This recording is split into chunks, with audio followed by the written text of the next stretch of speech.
this week's episode, we take a look at a bunch of retro-inspired titles heading to Xbox Game Pass. And 10,000 Microsoft employees lose their job in the company's largest ever round of layoffs.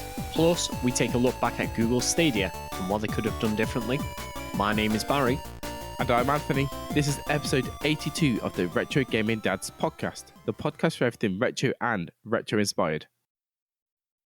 So, Mr.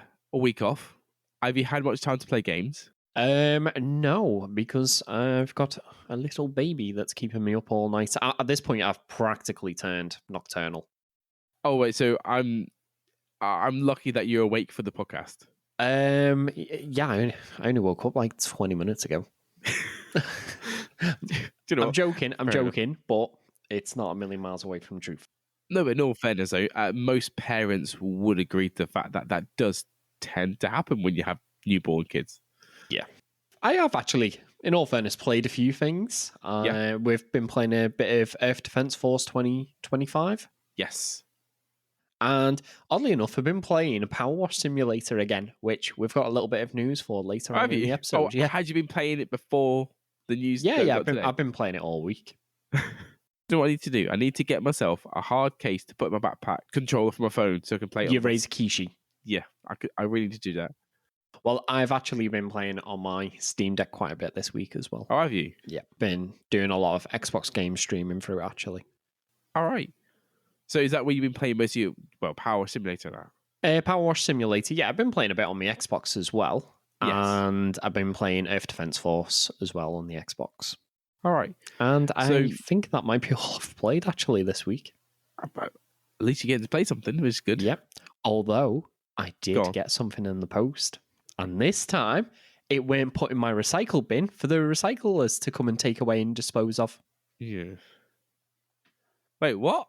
My Sonic 30th anniversary box from Japan. Nice. Which has now cost me 130 quid. Flippin' heck.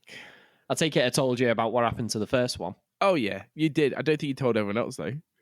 Right. In Japan, Sonic Colors came in this lovely 30th anniversary box, which includes the game, a medallion coin type thing.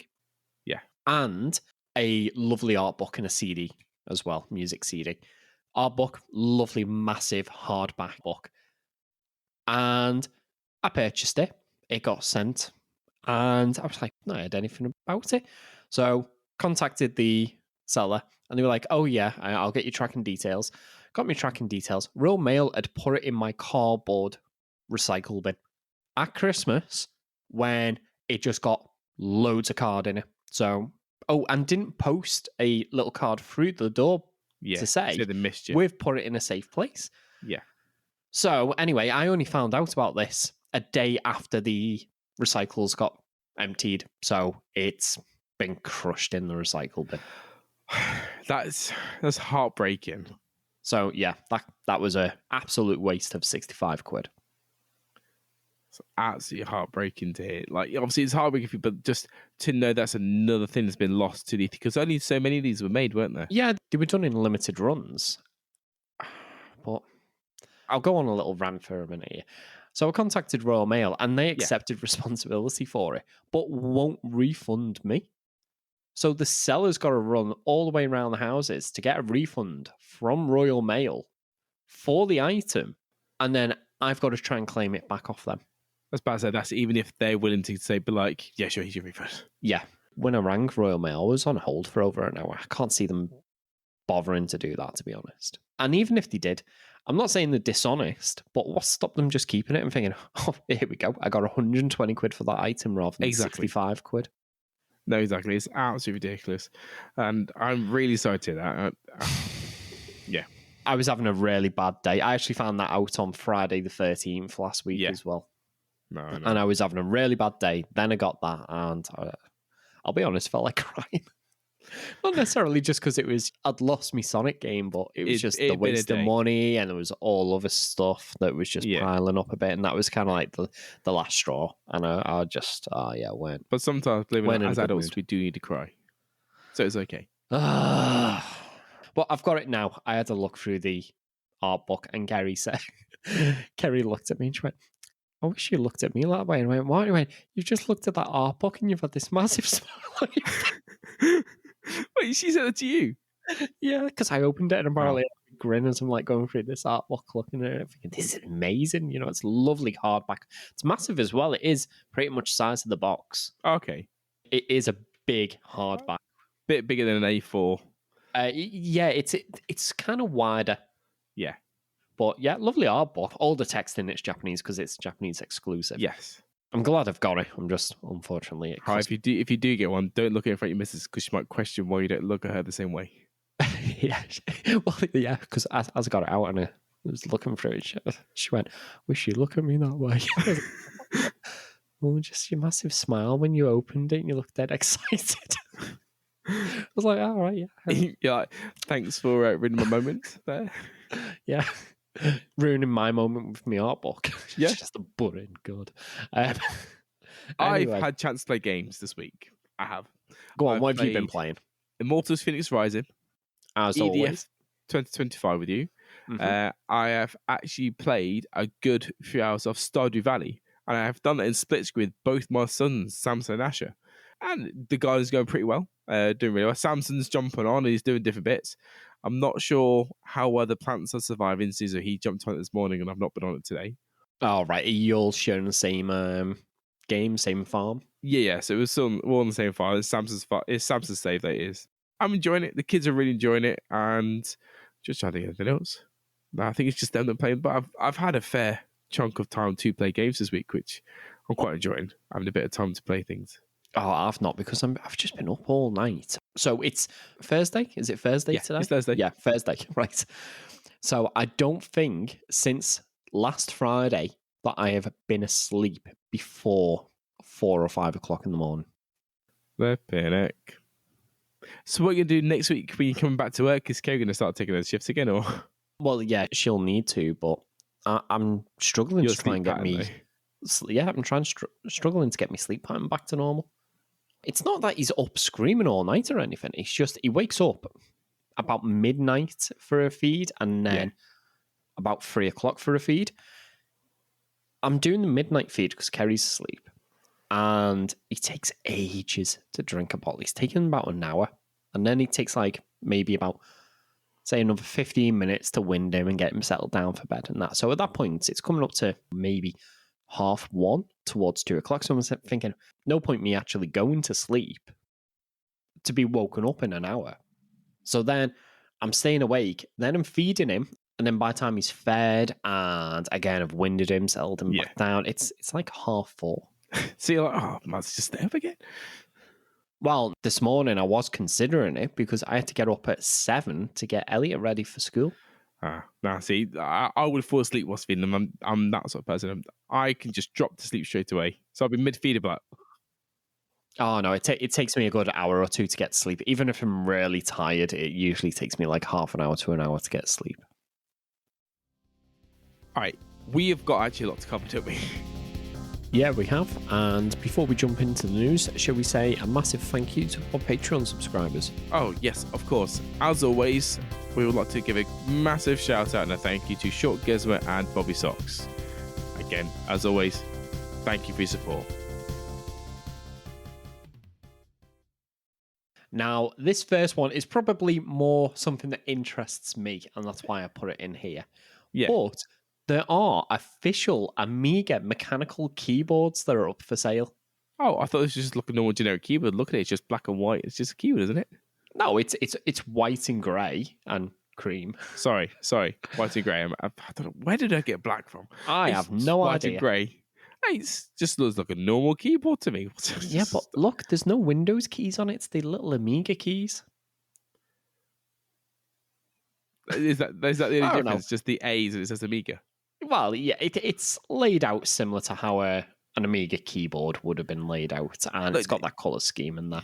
Don't get me wrong, I've got nothing wrong against it, and it does look like a nice keyboard.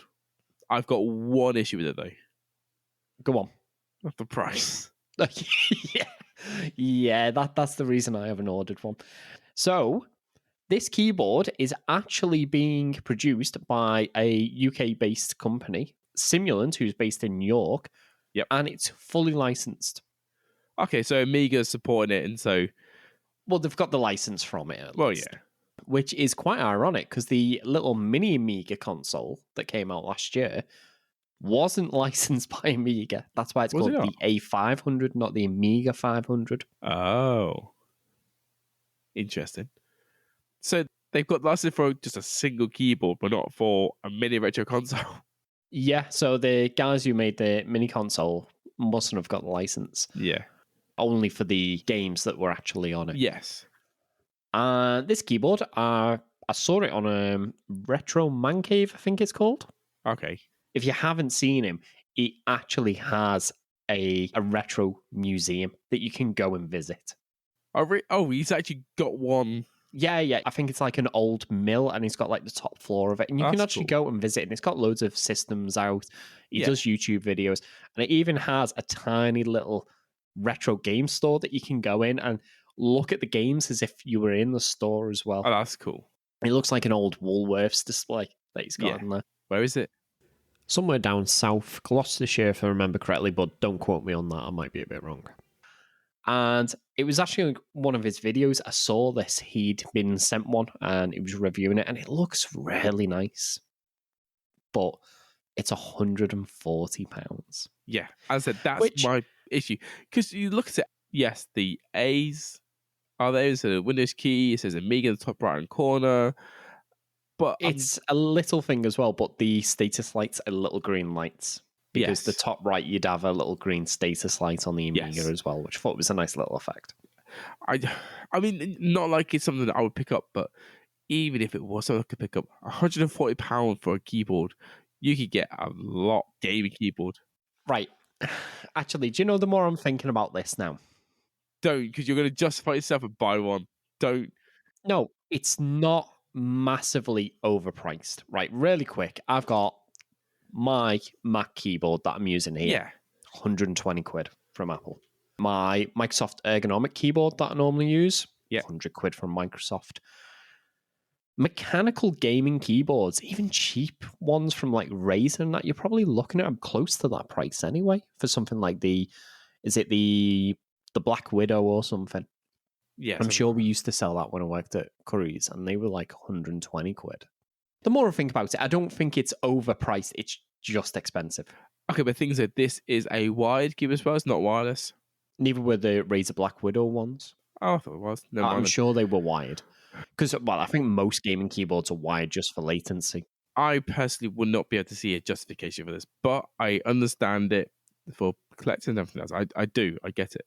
But yeah, I think if I was making a PC, I'd probably be able to justify this. If I was to ever bring that home and has to be like, how much was it? I told her she would have my head for it. I'll put that way. Well, thankfully, the Apple keyboard I didn't pay full price for. That's thanks to cash converters not knowing what they've got. And the Microsoft ergonomic keyboard, I could justify that because I do type a lot and I do get quite a bit of pain in my knuckles. Yeah.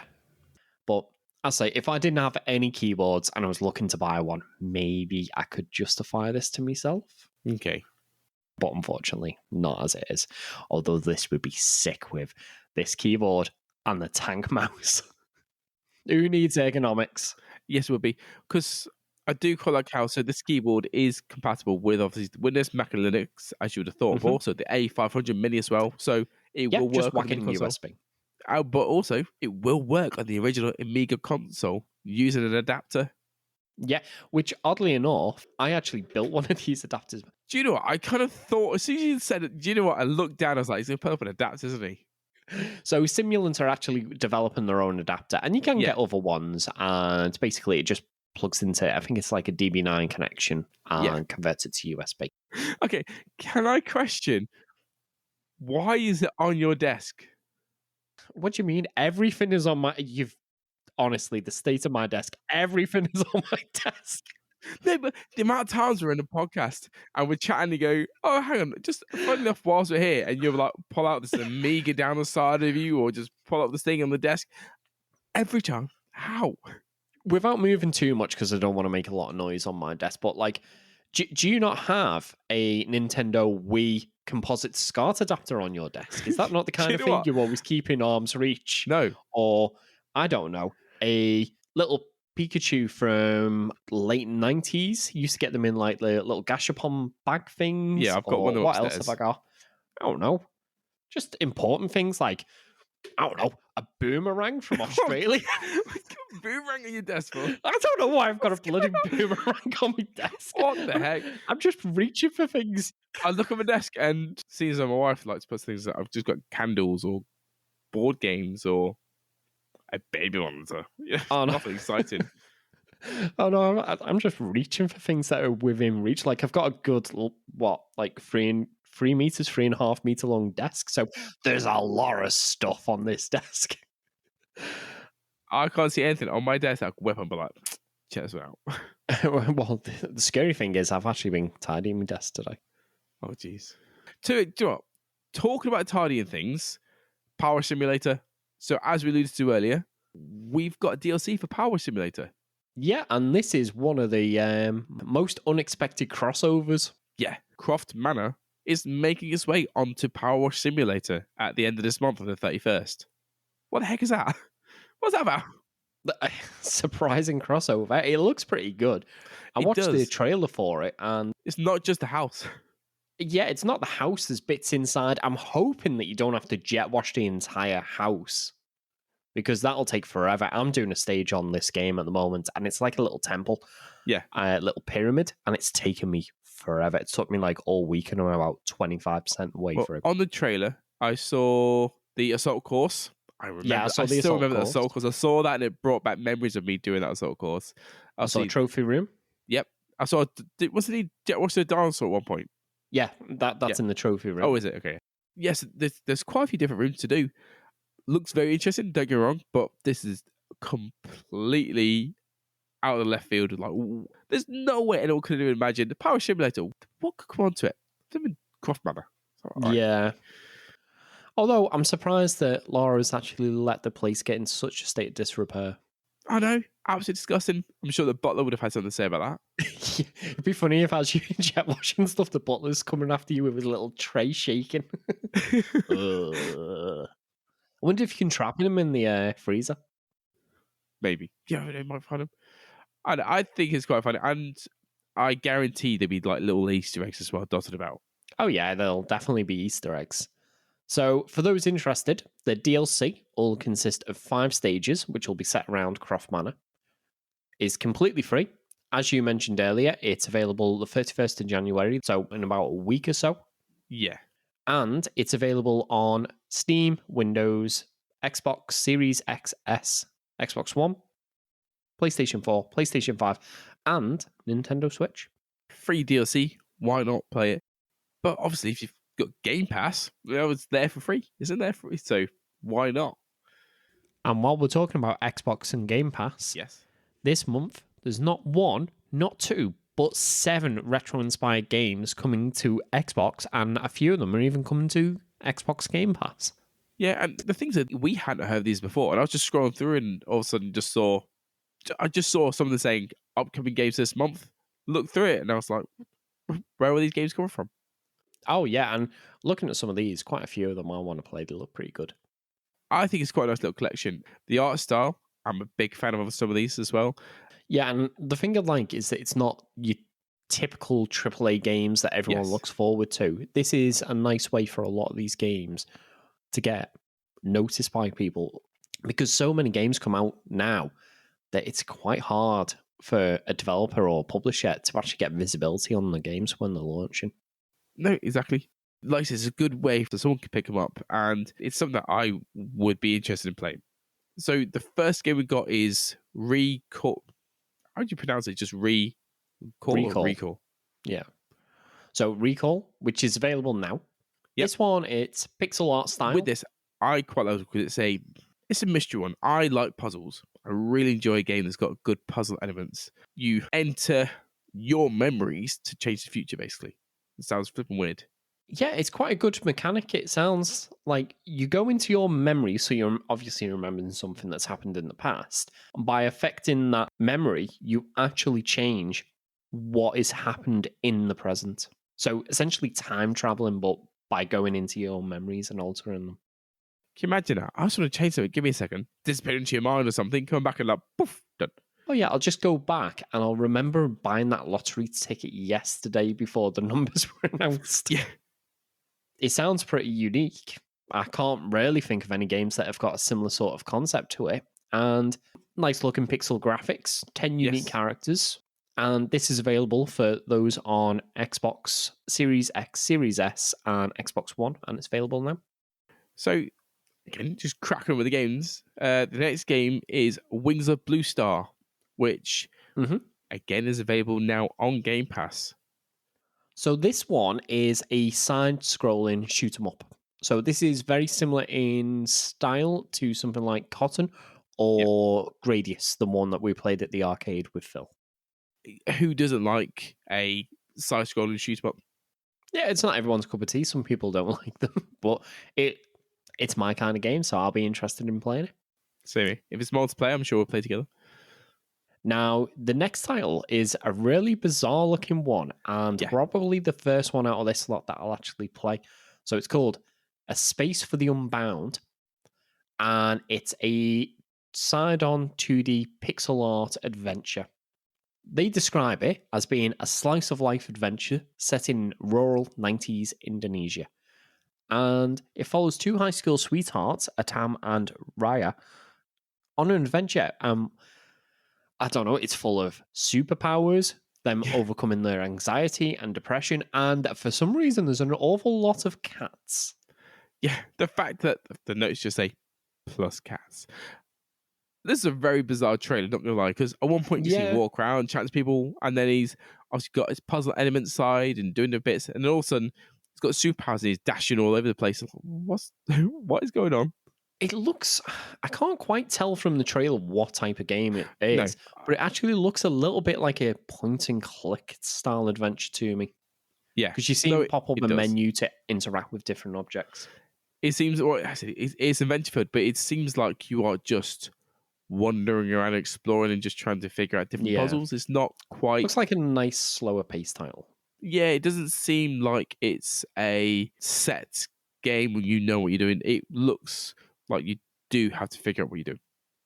Now, on the flip side, whereas that was a nice, slow paced game, the next title, Graze Counter GM, looks completely different. So this is another shoot 'em up. This time, it's a vertical bullet hell shoot 'em up. Yeah. Just guns, more guns. It looks a bit more fast. If I'm honest, it looks more fast paced than Wings of Bluestar does. Oh yeah, definitely. So, so there's a definite distinction between a shoot 'em up and a bullet hell. Yeah, and I'm sure by the trailer you know why they're called bullet hells.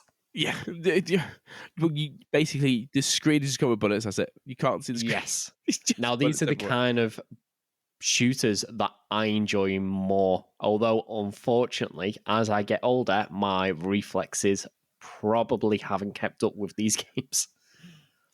So this looks similar to a title like Ikaruga or Radiant Silvergun, and it's got a very good risk-reward system where the closer you graze a bullet against your ship, it'll fill up a bar, which will let you unleash a more powerful attack. Basically, what you're saying is the more suicidal you are, the more powerful you're going to be. Well, not suicidal, but the more risky you play, definitely. You know, you're not going to get anything if you get blown up, but if you nearly get blown up... I can just see deaths upon deaths as you're trying to do this. Oh, yeah, that's just par for the course for bullet hell games, then. If you don't die, you're not doing it right. No, if you die, you're doing it wrong. But it's the most likely outcome. Now, this is coming to both Xbox Series X and Series S, Xbox One, and it'll also be coming to PC. And it's available now, actually. Now, on to the two big hitters in this that a lot of people know of and have been waiting for. Persona 3 Portable and Persona 4 Golden. Yeah, so these were announced quite a while ago, and we've just been waiting for them to come out really now.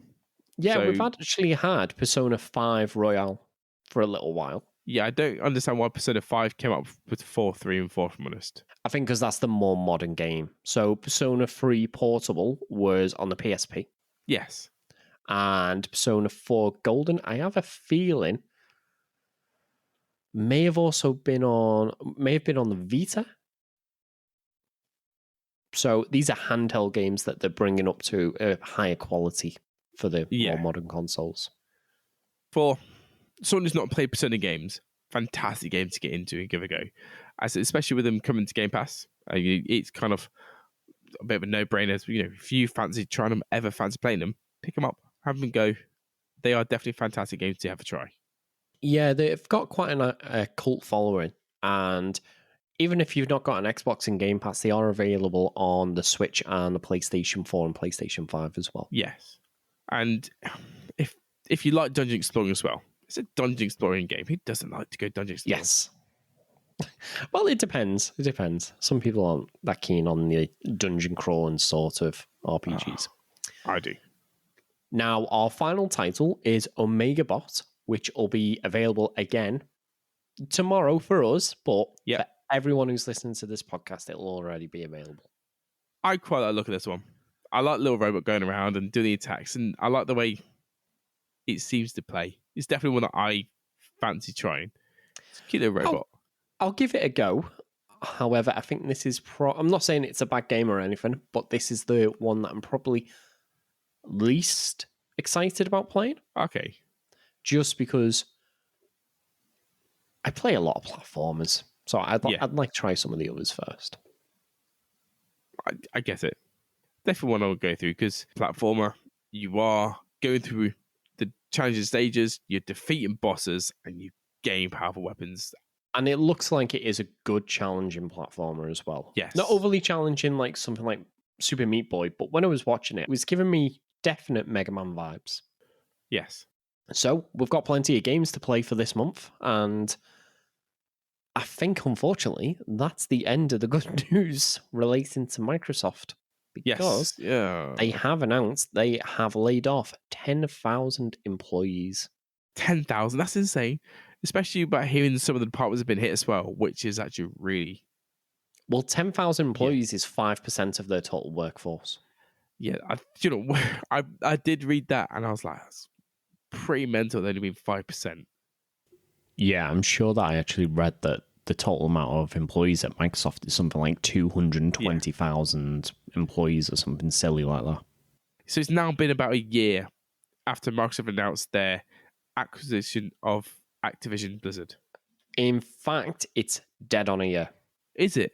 Yes. So these announcements have come dead on 1 year from them announcing the $69 billion acquisition. Is that coincidental, or...?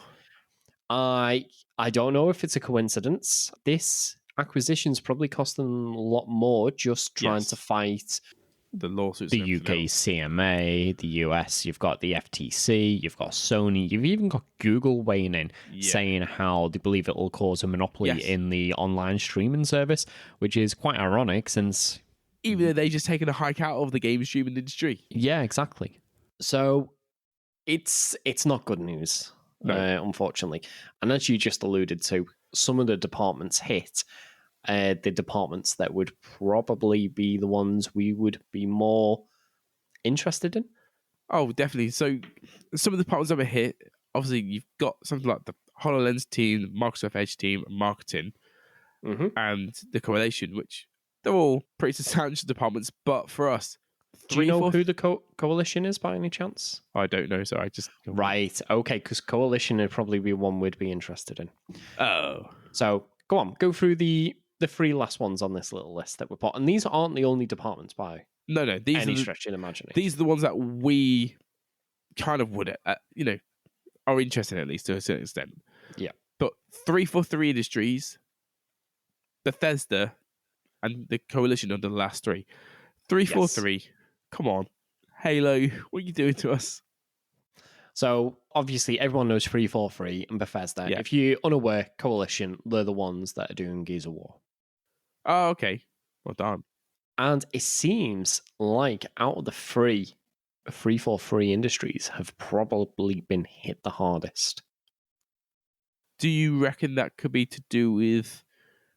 No, surely can't do with the Halo launch. That's just me just speculating, surely. Well, that certainly wouldn't have helped it. I would imagine that's probably got a lot of say. If the launch had gone a lot better, I would imagine they'd been out of the firing line if that was the case. Yeah. If it'd been massively successful, they would have kept supporting them. but unfortunately, it was a bit of a shocker launch. So the first bit of information about this is come from Tom Warren, who's the senior editor at The Verge, who said that Pierre Hintz, the studio head of 343, has confirmed that they made the difficult decision to restructure elements of their team, which means some roles are being eliminated. Now, that's pretty cold language, isn't it? The roles have been eliminated. It's taken out, gone. Mm. So follow on from that, quite a few 343 employees have actually spoken about the developer being hit particularly hard. And a lot of the departures are actually from the Halo Infinite campaign team, which we only just talked about last week about hopefully getting some campaign DLC. So what's going on? Because they said that there'll be more campaign. Well, they've just been hit. So can we expect anything more? Like, that's the thing. They've released Halo as being a game they can expand on, but if they get rid of people, can we still expect that? Well, that was part of the name, wasn't it? Halo Infinite. You know, it was supposed to be more of a live service sort of title that would keep being expanded on going forward, rather than say Halo 6 instead, which would just be somewhat more standalone. I'm glad they've spoken out and sort of told us about these, so then we can be a bit more aware. It's horrible to hear it, but at least kind of like, okay, maybe we won't be getting it, or maybe it will be delayed, rather than just waiting, thinking, come on. But on top of that, Halo veteran Joseph Staten has actually announced that he's leaving 343. He only joined them about 3 years ago. Yeah. For those who aren't aware, he's basically been with Halos from the start. He'd done a lot of the cinematics for the original 3 Halo titles, as even authored one of the Halo books, was doing a lot of work on the Halo movie when that was in production as well. Yeah. He's been a massive staple within the whole Halo franchise. Because when he announced he was coming back, there was a lot of people who were really positive and saw that it was great news for the franchise. Yes. Just like a massive back at Halo. He's come back from Bungie after doing Destiny. He's back where he belongs with Halo. And now he's leaving. He's still staying within Microsoft, but he's moving back to Xbox Studios. It's sad to see that he's already moved away from 343. Now, was that him leaving, or was that Microsoft repurposing him? I don't know. I haven't got a clue, to be honest. Yeah, no, I know. I just thought... who he is, I would imagine it's probably going to have been, you can't stay there, but we still want to retain you. Yeah. So Microsoft, well, they've gone making cuts, but want to keep you. But then again, we don't know. This could have been his choice. We really don't know. And throwing his hat in the ring as well, former senior multiplayer designer Patrick Wren, who has already left 343, has spoken up about all these layoffs, stating that they shouldn't have happened because Halo Infinite should be in a better state, and puts the blame on the state that the game's currently in as being due to incompetent leadership up top during Halo Infinite's development, which caused massive stress on those working hard to make Halo the best it could be. Do you reckon that's going to cause an issue with some players? With players, not really, but I think it's not going to be good for Halo Infinite in the long run. No. I would imagine we're either going to get really scaled back content for Halo Infinite now. Or nothing at all. Or nothing. And the problem is, I love Halo. Yes. I haven't been back to it since early last year, probably. No. Once I completed the campaign and I got me fill in multiplayer, that was it. I remember Halo being one of my most played games at one point. You know. Oh yeah. Halo 1 and 2, I just was never off it. No, so Halo 5, Guardians, we actually played it quite a bit because we really enjoyed Warzone constantly at one point. And constantly. You had the Warzone against other teams, but you also had the Warzone where it was like PvE, was it? It was PvE. So we enjoyed fighting all the AI and everything else. Fantastic game mode. And then we came to Infinite. We played the online a little bit. We did quite enjoy fighting against the bots, but I think because the campaign multiplayer was so delayed, we just kind of got bored waiting for it. So Yes. we haven't even been back to, because otherwise we would have played through that straight away together from the start. Yeah, and in the early days on the multiplayer as well, there was like, I always say this, some of it would have been me just making excuses for how bad it was, but there was some blatant cheating on there. The amount of times I looked at people's replays and I was watching them track people through the wall. As we know, Halo was plagued with issues from the start, which, again, is really heartbreaking to say because we've got such fond memories of Halo over the years. You know, we've played every single Halo game coming up, and we've absolutely loved it. We've been to a few midnight launches. Halo Infinite, it's not had that same effect on either of us, I don't think.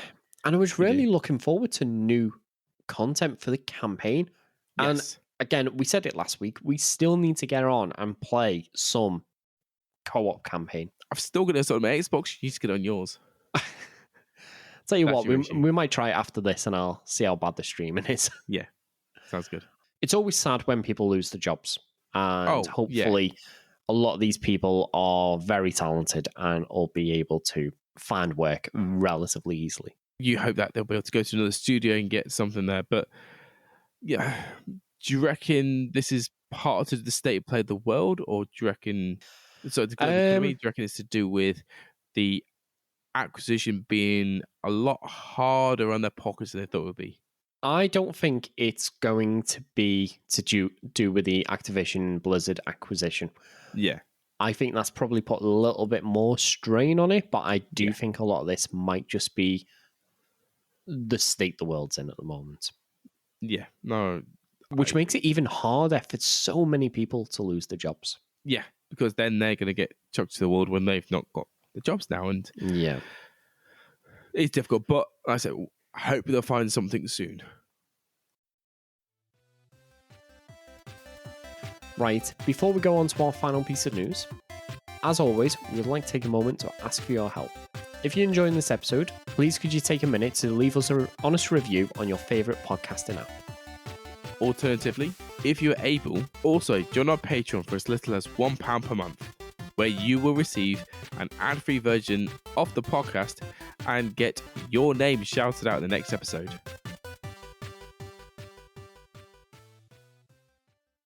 Now, should we keep on the downer from the previous news article? Yeah, I would say the end of an era, but it definitely isn't. Just the end. Well, yeah, Wasn't it an era definitely in the was slightest. end of an era, but yesterday, as of the day of recording this podcast, Stadia is dead and buried. Womp womp. This is after, Google said that it will always be looking after it. It's dedicated to it. And then closed down 3 years later. Our first tiny bit of news is those Stadia controllers, one of which I actually saw in Cash Converter the other week for £5. Oh, and I was very tempted to pick it up. Kind of. Why? When would you ever use it? Just use your Xbox controller. When will I ever use like the 25, 30 Xbox controllers I already have? And the rest. No, I think I'm somewhere in that range now for the controllers. Yeah, exactly. You've got more than enough controls. Have every single control paired to one. Sorry, you at least have every device with 5 controls to each in your house. Now, these controllers have just received an update which enables the Bluetooth receiver in them, so you can actually use them with your PC. Yeah, so at least they're no longer just a brick. Because originally they didn't say about putting Bluetooth enabled so you can use it with the PC. No. They were a bit weird the way they worked. So Yeah. they actually ran through Wi-Fi and they connected directly with the service to try and reduce latency. So it wasn't Bluetooth to PC to the internet. Yeah. It was controller to the internet. Wi-Fi. At least they'll get a second use. life rather than just being e-waste. So that's always a good thing. And I've heard the controllers aren't actually that bad. Yeah, but like you said, at least they aren't that bad because they were just going to be waste. Honestly, after such a short amount of time, just then bidding all these controllers, which you can't really recycle that easily, can you? Not really. And e-waste is a massive problem in the world. Yeah. So the fact that you can continue using this is a win, to be honest. It's too late for anyone now, but they did actually say make sure you only update your controller after the service goes down, because if you update it beforehand, it permanently disables Wi-Fi. So people who updated them and still used Stadia couldn't access Stadia with them. So they still managed to mess that up a little bit.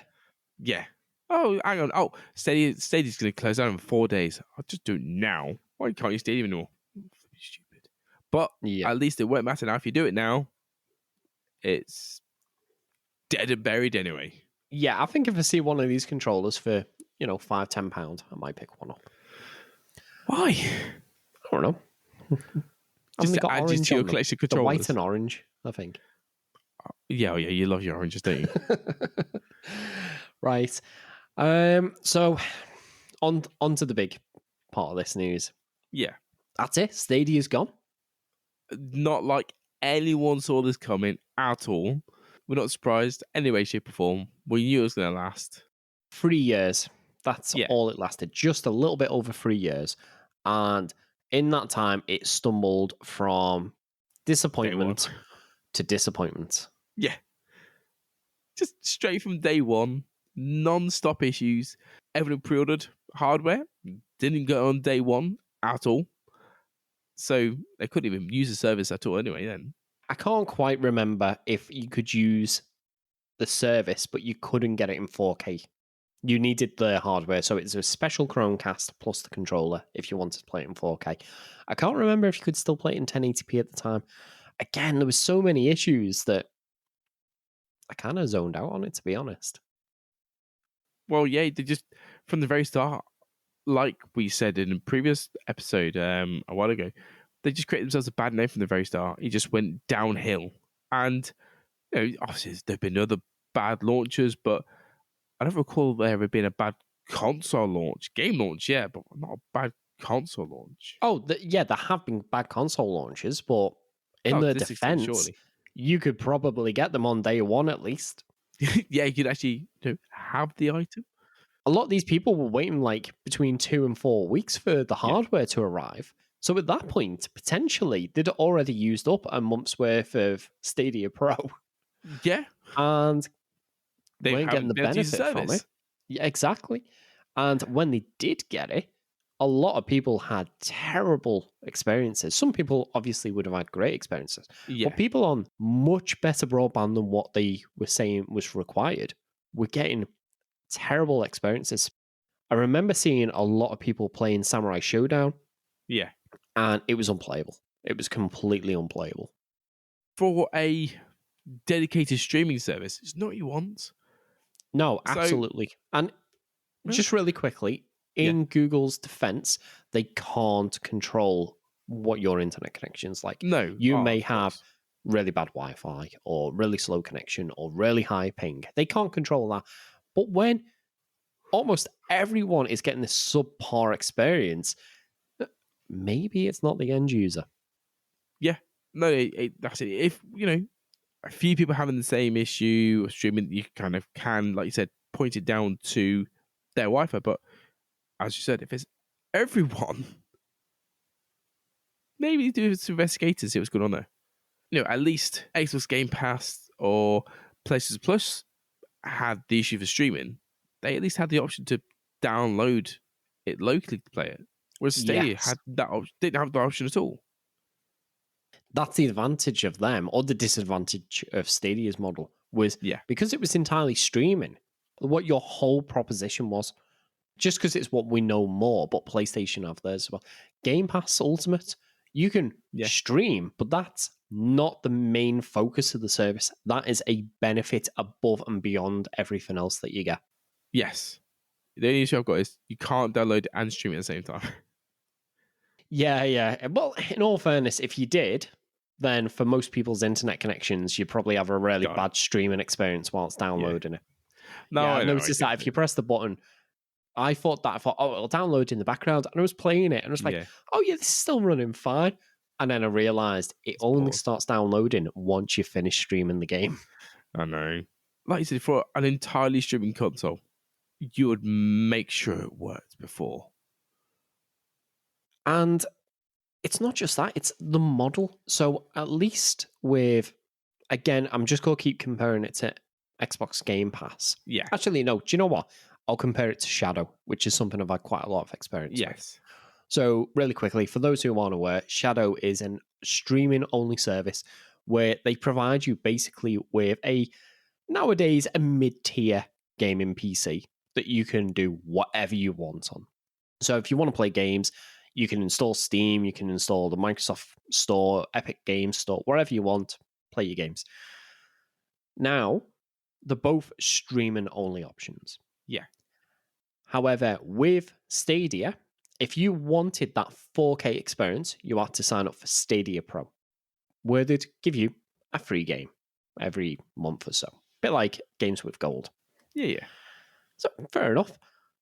However, if you then want to play, I don't know, let's say Destiny 2, you would have to pay full price for Destiny 2 on top of your subscription. So straight away, compared to what consoles offer, you get a lot of games included in that subscription. Yeah. So you're not paying the subscription to stream plus the full price of the game. No, exactly. And it just kind of, and that's, you're paying the monthly subscription to stream and then paying on top of that for the games. What's the point? Yep. Now, Just in all burning fairness, money. with Shadow, that's very similar. They'd throw in a free Yes. game every month or two. And if I want to buy Destiny 2, I have to pay for Destiny 2 on top of my subscription. Yeah. However, where it changes is Stadia, I can only play that Destiny 2 on Stadia. Yeah.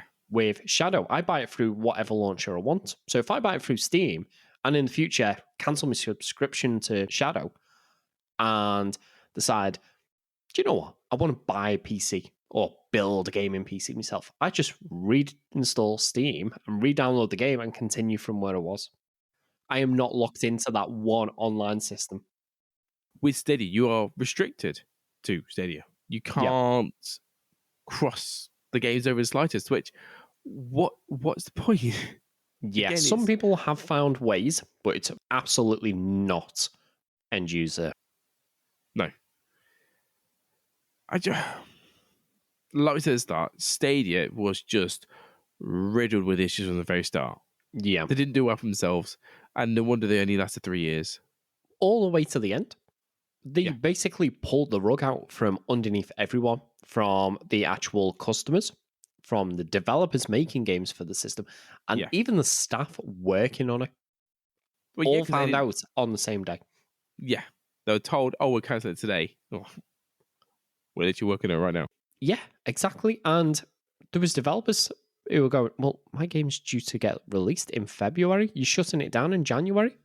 That's a waste of time for them. Hopefully, many of them could bring it to PC, Steam, console, something else. Yeah. But just think of not only the stress, but financially, some of them may not have budgeted for that or be able to do it. As much as they make it for the Stadia, but I guarantee if they were to put in the Xbox or on the PC, they'd have to make some sort of changes, and which will then maybe increase the time it's taking them to develop the game to then put Which it is onto those additional consoles. cost. So, it, like I said, it's not budgeted. So for a small company like that could bankrupt them. Exactly. And not only that, I think there's a game called Outlanders, I think it was, Okay. which is exclusive Stadia, which that's it. It's gone. Yeah. Can't be played. And as we've talked about a lot of times, I'm really for game preservation. Unless that developer decides to port it to another system, that's it. That's a game that is lost forever now. They could have done this many, many, many ways better. They really could have. Yeah, absolutely. It just makes sense for the fact that we've lost so many games into the ether, gone forever. It's a bit of a waste of the hardware. Obviously, no one will be able to reutilize the controls at least, but it's just a waste. And this is a money pit for them, just a black hole. Well, yeah, definitely, because they're refunding all the customers for the cost of any games and hardware bought. Just really quickly, at least with the hardware, it was two components, the controller and the Chromecast Ultra. At least now both of those devices can continue to be repurposed and used for other things. So it's not like, I don't know, pick on the, that's paperweight nowadays. Now we've got to the end of the era, Stadia actually decided to do something about it, didn't they? Well, yeah, it's. I was about to say it's a nice little gesture, but it's not. It's No. So I did notice that when they went down, the official Stadia Twitter account actually put a final credits roll for everyone who'd helped with Stadia throughout the years, which is a nice way to recognize people. But why did it take until everything just fell apart for you to decide to do that anyway? Yeah, And it's very bittersweet. it is. It's kind of like, oh, here's your recognition when we close it. Yeah, here's your recognition for this massive failure. Just before we sign off for the end of the episode, Yeah. what do you think Stadia could have done differently? Not been made. Well, yeah, it would save a lot of people a lot of time and money. Or if not been made, or maybe collaborated with other gaming companies to extent, trying to help themselves out. There's a lot of ways you could say it could have done better. Got pre-orders out on time, supported the gamers more, got better, made sure the service So, tested supported the properly. gamers more. What way do you mean? In regards to with the issues and be keeping them informed. Do you know what I mean? Rather than just not letting them know what's going on, rather than just saying, all of a sudden just dropping, we're closing it down, this much time, you're losing your stuff, that's it. Do you know what I mean? There's no support for the gamers. They didn't help at all to try and recover any sort of way to get their saves across to another platform. There's no other way they bought the games, who couldn't then get it onto another service at all. That was it. Well, some companies like Ubisoft did actually give you those games on the platform if you bought them on Stadia.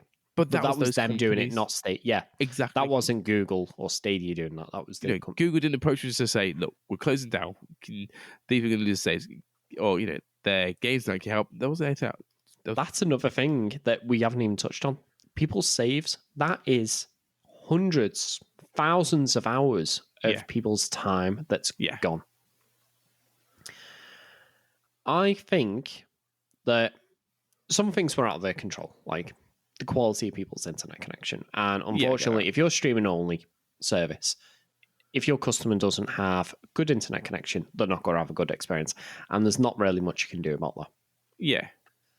Now, I do think, obviously, the first thing they could have done is got the hardware out on time for the launch.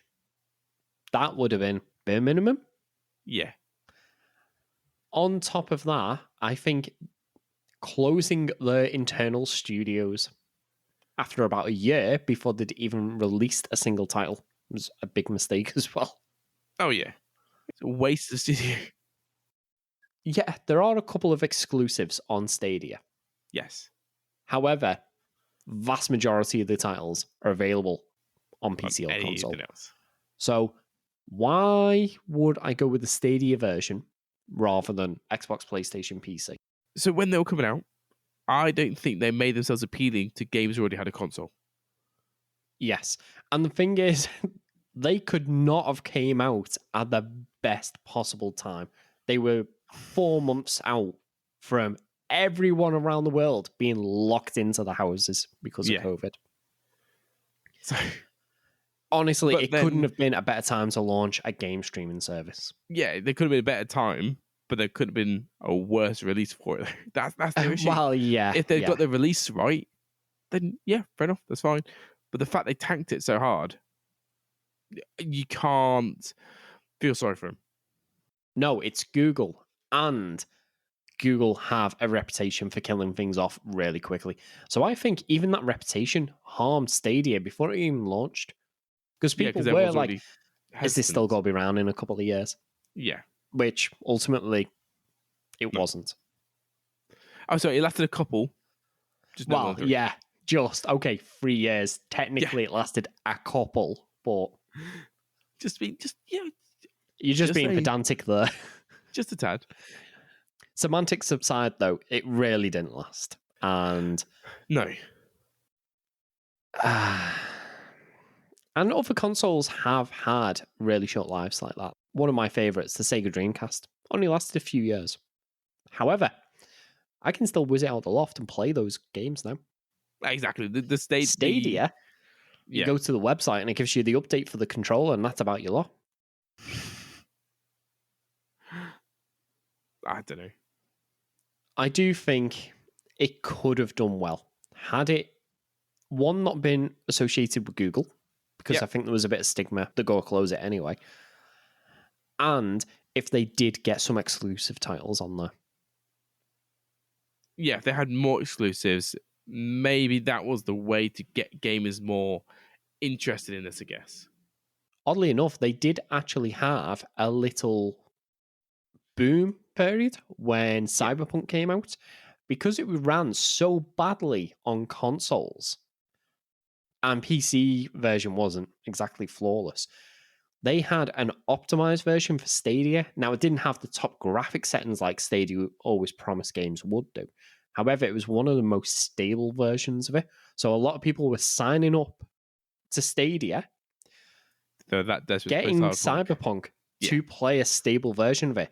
And at the time, Google were also giving away a controller and a Chromecast Ultra if you bought Stadia's version of Cyberpunk 2077. Okay, And fair enough. it actually done quite well for them. But then as soon as the console versions started getting Fix themselves. updated and fixed, people were like, why am I playing it on Stadia?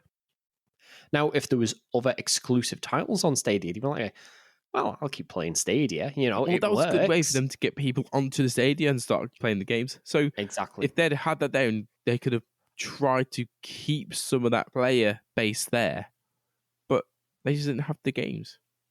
But they didn't. And all the games that were on there, you could get cheaper on PC or probably on console as well. There was very few exclusives. Yes, an end to an era, but I said it's not a sad one. You keep saying it's an end to an era. I wouldn't call it an era. It was end Sorry, to a... it's an end. It feels more like it was an end to a experiment for Google. No. It's an end to a plane crash. So... Well, I guess that's the end of the episode. I've been Barry, and if you'd like to find out more about anything mentioned in this podcast, then please look at the show notes. We've been the Retro Gaming Dads, and we'll see you next time.